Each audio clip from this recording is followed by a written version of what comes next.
मुल्क अंदर corona virus तेजी से पखड़जण लॻो। गुज़िरियल 24 कलाकनि दौरान 42 मरीज़नि ज़िंदगी जी जंग हाराए छॾी। 28,043 नवां केस ज़ाहिर थिया आहिनि।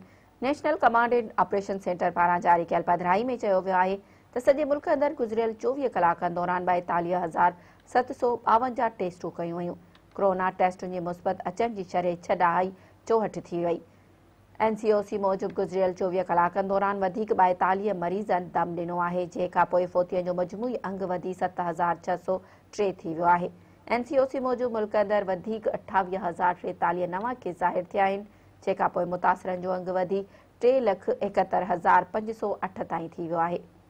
NCOC मूजिबि हिन वक़्तु फाल केसनि जो अंग 34,974 ताईं पहुची वियो आहे। 1,613 मरीज़नि जी हालत ॻणती जोगी आहे, जॾहिं त मुल्क अंदरि कोरोना खे मात ॾेई 3,28,931 मरीज़ सिहतयाब थी चुका आहिनि।